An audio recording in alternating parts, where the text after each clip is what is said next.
to a special bonus video episode of Abyss Gazing, a horror podcast where we celebrate all things spooky and mental health. I am one of your hosts, Josh, and I'm flying solo on this one, kicking off our coverage of this year's GenreBlast.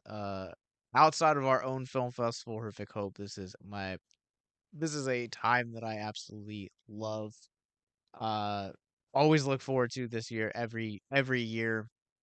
I am joined by two of the festival staff this year, Nathan D. Ludwig, who joined us earlier this year for the thing and talked about his book, Love Potion number 666. How are you doing today?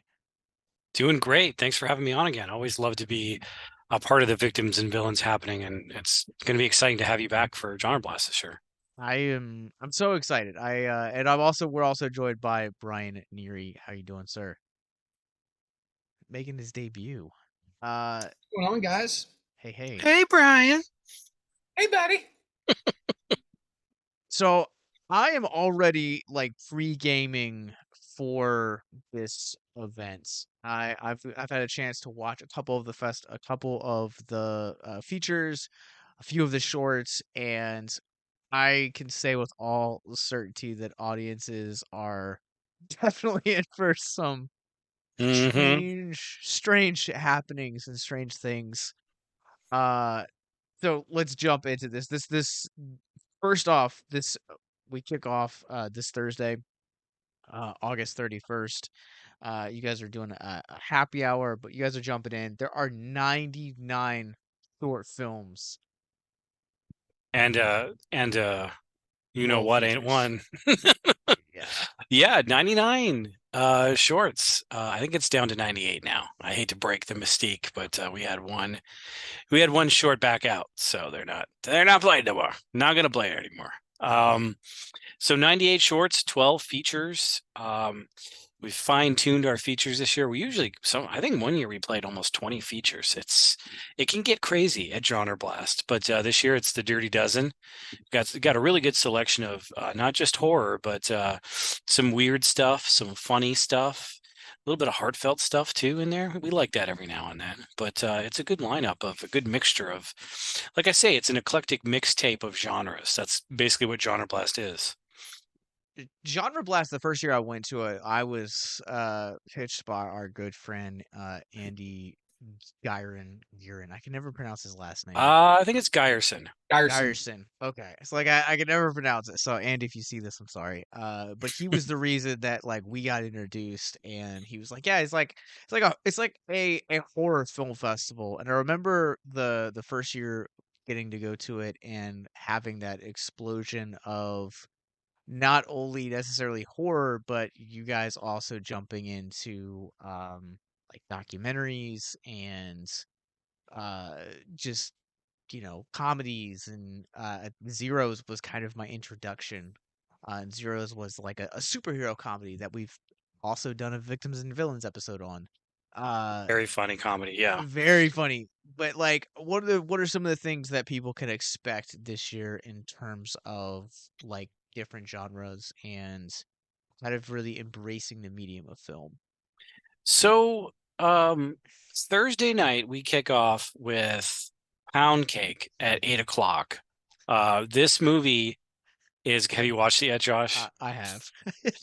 This movie is going to be little bit divisive. The basic plot is that there's this big, huge brute of a killer brutalizing and killing straight white guys, and the commentary through the movie is that nobody cares because they're privileged. So and that's the through line. And if you heard that and you go, well, that's messed up, then this movie might not be for you.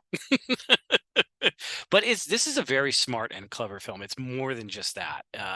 This has a lot to say, and it doesn't do it in an eye rolling, okay, we get it kind of way, social media kind of way. This is a very funny, clever comedy. And if you know Owner Tukal, the director, he directed Summer of Blood, he directed Catfight, he's directed a lot of really fun, low budget genre films that combine genres very well. Yeah. And yeah. Yeah, I was just gonna say pound cake is one of those things that like I walked away from it. I was like, this was a very interesting experience I don't want to say too much. Our review will be up on this channel later this week, but yeah, this is a really interesting blend of comedy, social commentary, horror, but it balances everything in a really interesting and I would dare say remarkable way because I feel like that is a film that I walked away with saying this is something that feels like a lot, and I feel like the interjections of like how they tunnel all that with like all of these like New York podcasts is like a really fascinating vehicle Hmm. for that as well. Absolutely. Um, and that's rounded out. I think that's going to be one of the fest favorites. And then later that night around 10:30, we have. I'm a huge fan of Asian cinema. I'm an Asian cinephile. I try to play at least one Korean or Japanese feature film every year if I can. This year it is Kenichi Ugana's Love Will Tear Us Apart. And this movie, on the surface, it looks like kind of like a melancholy, bittersweet movie about a romance between childhood schoolmates that reunites, and that's part of it. This movie is probably the goriest movie that we're playing at GenreBlast. This movie is drenched in blood. I think Cryptids is the only movie that can rival this movie as far as gore and violence is concerned. And it's about high school bullying. And if you know anything about Japanese culture, that stuff can get pretty messed up. So it's about a young girl and a young boy. They meet in grade school, and a horrible tragedy happens after a bullying episode. And then, the girl goes on to do her thing. She grows up and she has these friends, and they're out camping, partying at a lake house one night, and they start getting killed. And this killer is just stalking them. And then it doesn't stop there. It goes from there to another setting. And this movie just makes you wonder what is going on the entire time. But the acting and the special effects are so good. You are along for the ride. I'm not going to spoil anything else about this movie. You're just going to have to watch it for yourself. 10:30 Thursday night. Kenichi Ugana's Love Will Tear Us Apart. And if you've been to GenreBlast before, Kenichi Ugana directed a feature film. It started as a short and it turned into a feature called Extraneous Matter. And it is a sci-fi movie about it's like E.T. but with tentacle sex, basically. And it's about loneliness and about identity with tentacle sex. It's a very sweet movie. And this guy is such a good director. He's one of my favorites now. When I often tell people about Genre Blast, that is one of my first like go-to movies that I always talk about. And I was described as like it's live action hentai. It's incredibly weird and But uncomfortable. tasteful at the same time. Yeah, yeah. But those are the types of movies that Genre Blast plays. So as a gore hound myself, I've not watched Level Terrace Apart. How does it compare to something like The Sadness, which is I a mean, you can't also compare gory anything to this. movie? The sadness is like the hard boiled of horror movies. Like there's no that is like that is like the craziest messed up horror movie I've ever seen as far as just like carnage is concerned. So no, it's not on that level. But I would definitely put it up with a Takashi Miike movie. Absolutely. As far as like tone and gore and stuff. Absolutely. Like Ichi the Killer or an Audition kind of level kind of vibe with the gore in there. Yeah. All right. Well, Before we go on any yeah. further, I got to ask Bryan Nuri. Bryan Nuri has been with us since 2017, the first year we did Genre Blast at the Alamo, which is our second year overall. Um, I want to ask Bryan, who does a lot of the driving. He drives people to and from the airport. He's kind of like the scuttlebutt. He's the one the filmmakers all give their screeners to. That there's the one year he's like, yeah, I got the screener for that. Yeah, I got the screener for that. I'm like, how are you getting all these? Even I don't have these screeners. Like, so Bryan is kind of like our the filmmakers love him. They love seeing. He's like our. I don't want to say mascot. That might be reductive, but he's a good friend. He's come to become one of our really good friends, and I want to know what he's looking forward to. What are you looking forward to? I know one movie in particular you're looking forward to, but I won't give it away. I I have tried to stay a little bit off of the spoilers because now I'd screened a couple of those shorts with you, and there were a couple that I hope might have come in, but I've really tried to stay away from kind of spoiling anything just so I can walk in there completely fresh. Because I want to get your on the moment reaction. I love to get Nuri's reaction from right after the movie is over. Their goal after the first year, when I walked out of something, I don't know what, they're like, "Did you like that?" And I went, I don't know." And they said, "Well, you at least stayed?" They're like, "That's something." And so their goal unofficially between him and Chad has been, if we can get Nuri to walk out of the theater, mission accomplished. Was it the first year or the second year? I think it was 2018. We were playing movies all the way till 11 o'clock midnight on Sunday night. We were going hard all weekend, and we played a German like supernatural horror movie. That was the first one called The Underneath, and I think Bryan was like one of the only people in that theater just because it was so late, and he's sitting there and wrapped in the theater, and I go to touch him on the shoulder to say, "Hey, what's going on?" He goes, "Oh," he jumped so high and he was so scared because he was so into the movie. I was like, "Dude, are you okay?" But Bryan feels things very intensely when it comes to the GenreBlast films, and I appreciate that.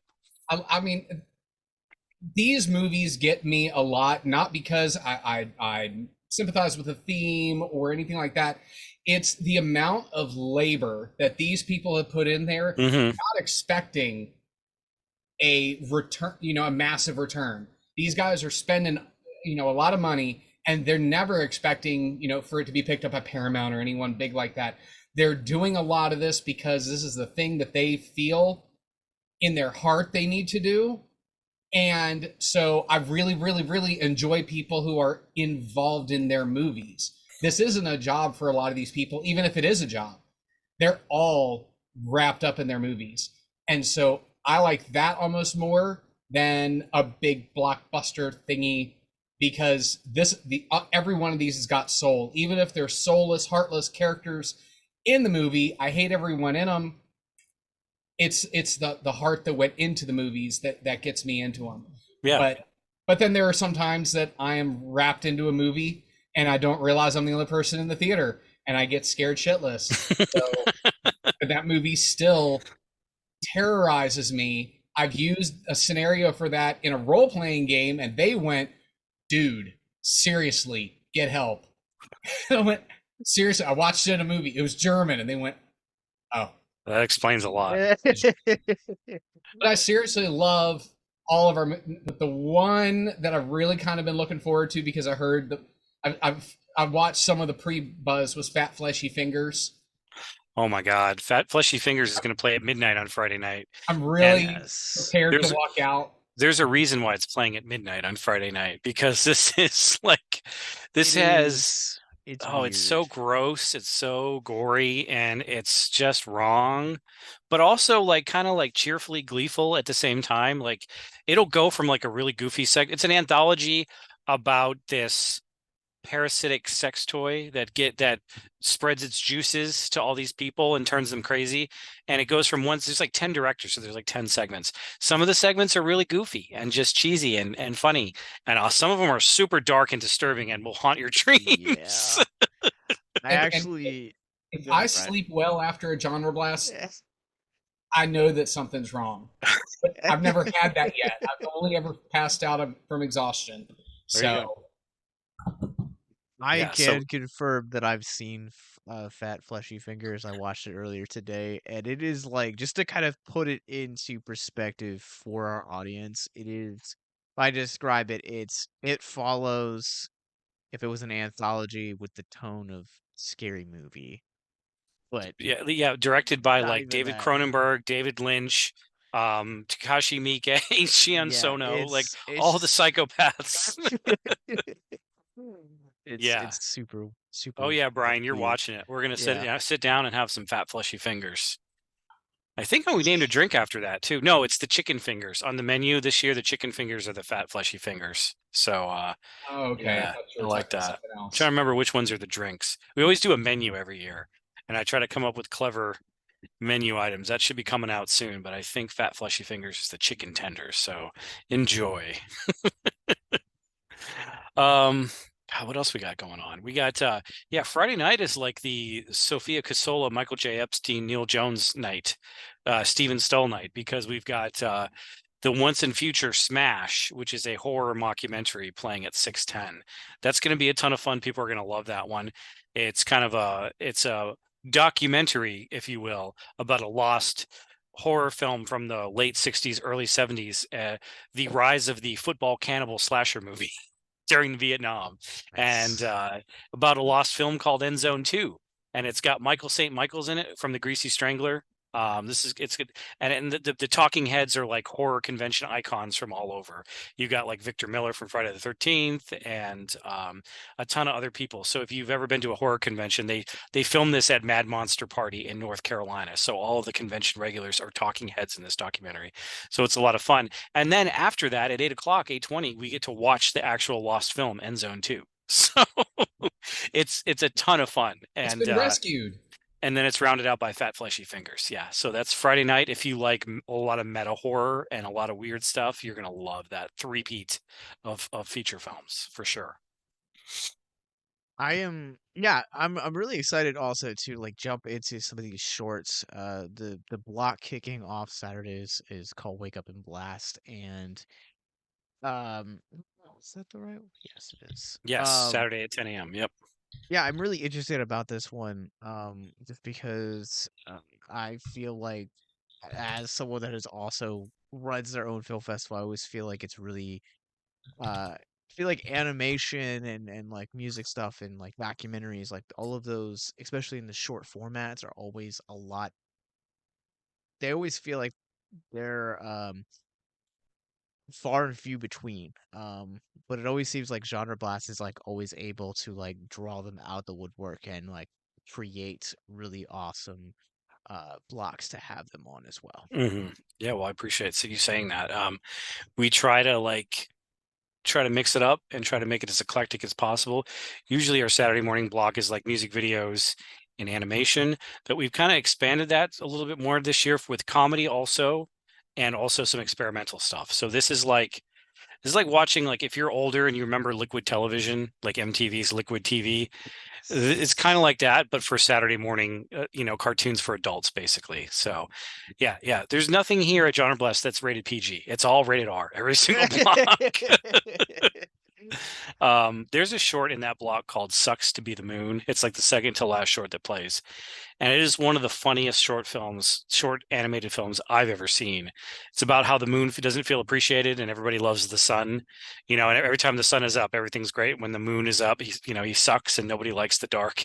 So he like leaves to go find purpose, and he encounters all the other planets, and as well as Pluto, who's no longer a planet, who wants the moon to join him in a plot to murder all the other planets. It's very funny, and I'm not going to give away anything else from that, but it's a rated R Adult Swim comedy about the moon trying to find his way in the universe. Very, very funny stuff there. Well, I'm super excited And for it's a that. musical too. It's a musical. Sold. So yeah, that's got a great set of shorts. I mean, there's every single block is a winner. I try to play good stuff. It's just silly me, but you know what I mean. Yeah.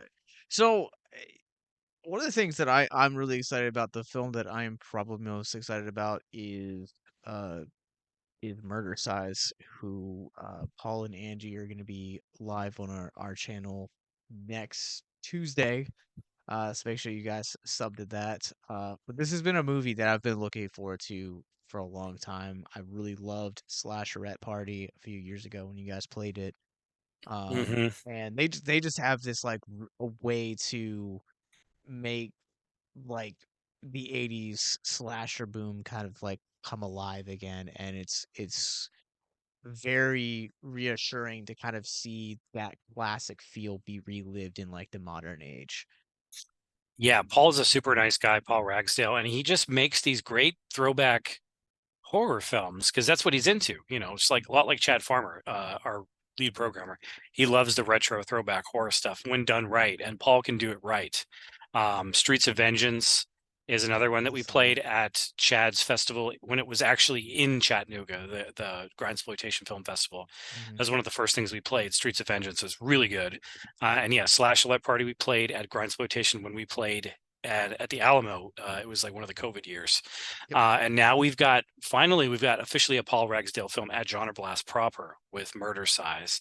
This movie is what the thing I didn't expect about this movie is that it was very funny.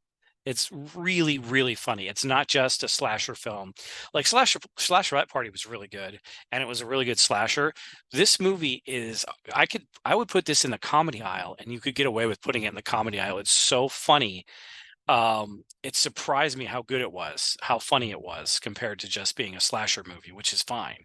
But the cast in this movie is hysterical. Drew Marvick, Nina Linney, Kent, who's been in a couple of his other films, and Kansas Bowling, who is the lead in this. It's basically an excuse. These sleazebags are making a workout video, but it's a workout video just to look at TNA. It's not a real workout video. They're just cashing in on, you know, good looking girls in tight outfits. This like takes place in like the 90s, like the early 90s. And so they're just putting out a video, and this girl comes from nowhere and thinks she's going to make it and become a star in this workout video that's not really a workout video. And then people start getting killed. And there's such a manic energy in this movie. And there are some exchanges in this movie where I was howling laughing so hard, and at the inappropriate humor, which I love. So if you come out about 11:30 or so on Saturday night, Murder Size. Get a couple beers, a couple drinks, whatever you want to do, some popcorn, and enjoy Murder Size. It's going to be a ton of fun. So, I mean, that's like my most anticipated for this year. I was really excited when it was announced in the lineup. What other films and surprises do we have in store for Saturday? So Saturday, usually we have like a murderer's row of kind of genre favorites that people are looking forward to. Last year we had The Brilliant Terror, which is a really fun documentary about indie horror, starring our pal Mike Lombardo, who directed I'm Dreaming of a White Doomsday. We had that. We had Worst Laid Plans, which is our first produced feature film, played there right after A Brilliant Terror. And then we had Jeff Frommis's Gouge Away, which is a super weird, crazy effed up midnight movie that played at midnight. So we kind of do the 1, 2, 3, and we did last year. We did that again this year with Live Screamers, which is a world premiere. The first film, Live Scream, you don't have to have seen that to appreciate Live Screamers, but it helps if you want to. Michelle Iantuono has made a franchise out of kind of Twitch gaming horror, and this is a lot of fun. If you like, kind of in-screen horror or it's not really found footage because it's in-screen, so this is more like Host or Missing or Megan is Missing, that kind of stuff. Okay. It's about a cursed game, and these Twitch gamers are all together, and they're kind of locked into playing this game, or they'll die. And it's a lot of fun. And there's a lot of infighting between the Twitch gamers, and a lot of secrets are revealed between them while the game is killing them. It's really clever, very well written, good special effects, and Michelle basically made a video game.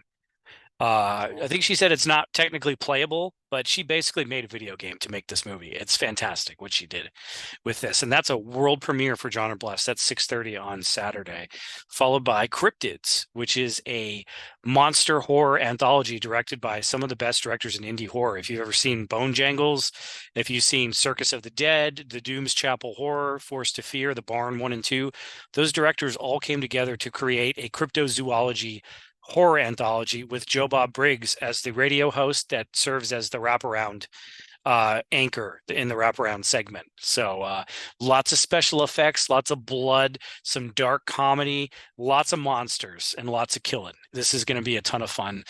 If you like monster horror, this is the movie that you have to see. I'm excited. Yes. Yeah. I feel like I'm just excited to jump into another year with you guys. I love bringing press coverage to you guys. We're gonna have lots of interviews, lots of reviews. You guys are gonna have a smorgasbord of genre blast content pouring out of victims and villains over the next couple of weeks. But winding it down this Sunday, what can we expect with Sunday features and shorts? So Sunday we've got another world premiere at 4:50. We have Project Eerie, which if you love found footage horror like I do, I am an absolute horror for found footage horror. I love it. And there's this trilogy of films that Ricky Umberger directed called the Fear Footage Trilogy, 1, 2, and 3. We played the first two at our Grindsploitation Film Festival in Chattanooga. Didn't get a chance to play the third one, didn't line up, but we've got his latest film, which does not have to do with that trilogy. It's called Project Eerie. So if you like VHS, those movies, this is kind of the same format, but this has more to do with like Area 51, top secret project, alien horror. And there's some segments towards the end of this movie that freaked me the hell out. So if you like getting in on that found footage horror and you don't mind that claustrophobic, you are there kind of feel, you're going to dig Project Area. And Ricky Umberger, the director, will be on hand as well. And that is an exclusive for GenreBlast. That's not playing in theaters anywhere else in film festivals. Not only is that a world premiere, it's an exclusive too. So tickets are on sale now for that. If you love found footage horror, don't miss seeing Project Eerie probably the only time in a theater before it gets distribution on streaming. It's definitely worth it. Forever Home is an East Coast premiere. That's at 2:00 earlier in the day. It's a haunted house horror comedy with heart. That's how I like to describe it. Okay. But this movie, there's not one false note in this movie. The casting is perfect. The acting is perfect. The writing is perfect. Everything about this movie, like it's a movie about the people, this newlywed couple move into this house and they find out quickly that they can't leave the house.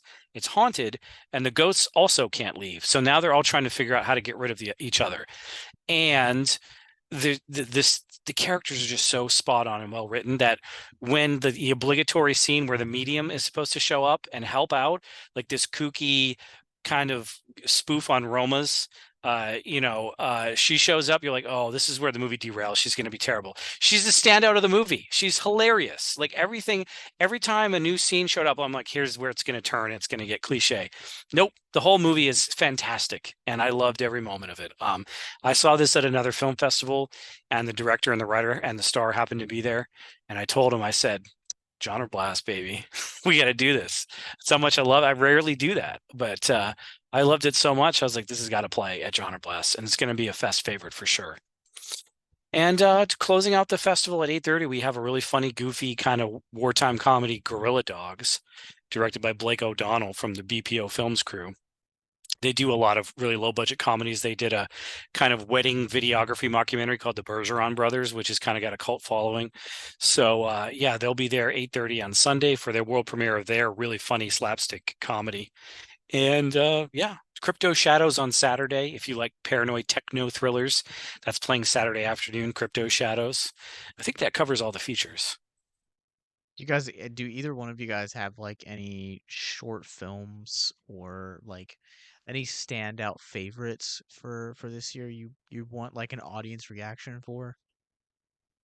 Gosh, there's a lot of really good ones. I would say We Forgot About the Zombies by Chris McEnroy. That's going to bring the house down. Chris McEnroy is like the master of the short horror film. He's done Death Metal. We Summoned a Demon, Guts, Bad Guy Number 2. Most of those have played at GenreBlast. Very funny director. That one is like a 3-minute short, and people are going to be peeing their pants laughing with how funny and fast paced it is. I can't give anything away about it, or I'll spoil it. But that's one right there. Lots of really good stuff. The Horror Blast segment on Saturday afternoon, right before Live Screamers, our Horror Blast shorts block.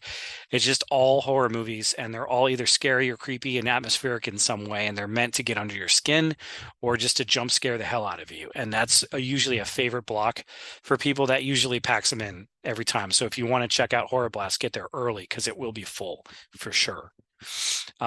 We've got Semper Avanti from the Barber Brothers, who are regular at the GenreBlast Film Festival now. They're a master of like a micro horror shorts. We've got Three Baths from Raphael de Leon Jr., very scary horror film. It's a very creepy Welsh film in Welsh. The Worm of Bullshpen Barris, which I think I pronounced correctly because Welsh is tough for me.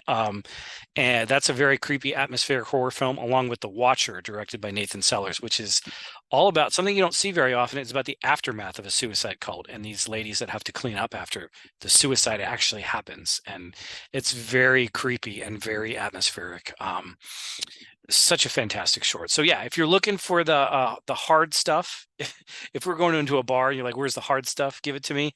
There's that block. There's if you like horror, and Friday night is the WTF block at 10 o'clock, and that is the Friday Night Freak Show. So if you're looking for the weird stuff, you're looking for the disturbing stuff, where people are going to go like, "Why did you program? What's wrong with you?" Those shorts are playing at 10 o'clock on Friday night, and I can't even go into the details of some of these without being arrested. So just go 10 o'clock if you want the weird stuff. 10 o'clock Friday night at GenreBlast. Where Is I've that my only cue to go back to the hotel? maybe there. Yeah, Bryan. This is Bryan's look when he's shocked. He just goes like this the whole time, hand over the face. This was me through the greasy strangler. So yeah, no, I'll stay out of the hotel that night. There is only so Genre Blast is the only film festival to only have two like of probably my favorite theater moments. First off, it's the only you guys screened a film that is the only film I've ever walked out of. But And what year was it? And I might be able to guess. 2019, I think. Was it Lifelike? It was not. Lifelike was the one where was the other one I was gonna say is the only time I've ever sat in an audience and like you could just hear a pin drop. It was That was the absolute only one. silence. Yeah, Yep. so quiet. No, the one that made me walk out was Killing Small Animals. Killing I was Small like, Animals. I was about to say that. That one, yes, done. I played that on I played that on purpose just for that, because when that movie played, there was some laughter in the beginning because she was like killing animals. They putting them in. Mhm. It was uncomfortable laughter because they were like, "Oh, what are we, is this? Is this a weird movie about a woman like microwaving animals?" And then all of a sudden, people you realize that this is not that, and this is you're literally watching a serial killer develop in front of your eyes, and there's no escape from it. You have to sit there, and by the end of the movie, dead quiet, absolute deathly quiet. That's one of my favorite films because the tone is so perfect, and it's not preaching to you, it's just showing you what's happening. And it was absolutely chilling and It sobering. it reminded me a little bit of it's a short film, it's an independent film released a few years ago called Capture Release Repeat, I think is what it's called. Capture, kill, release about the couple. Yes. Yes. Yep. Yeah. I they got to like the probably like halfway through it when they got started with the cat and I was like I got the same feeling. I was like, nope, I'm done. Mm-hmm. I'm an animal person, so Yeah. I'm just like, no, I'm done. I can't do this anymore. But Genre Blast kicks off this Thursday night, August 31st at the Alamo Draft House in Winchester at 5 p.m., correct? For happy Happy hour hour? starts at 5 p.m. The first block starts at 6 o'clock. Be there. Yes. You guys, having seen some of these things, you guys do not want to miss that. This is an awesome festival. And Nathan, I don't know if I've ever told you and Chad this, but there would be no horrific hope if it wasn't for Genre Blast because you guys basically inspired me to like go out and start my own. So much so that I even put it at the same venue. So our friends over at Winchester, Alamo Draft House are going to be hosting Genre Blast. So come out. Tickets are online now. GenreBlast.com where you guys can see the full schedule and more. Make sure that you guys subscribe down below to check out our full coverage. Bryan, Nathan, thank you guys for your time and thank you guys for programming an awesome event. Thank you for supporting it and being a part of it. And thank you for starting Horrific Hope. We always need good film festivals. So we appreciate your hard work too. Yeah, support indie film. And we'll see That's you right. guys this weekend. Have a good one. Thanks, Bryan.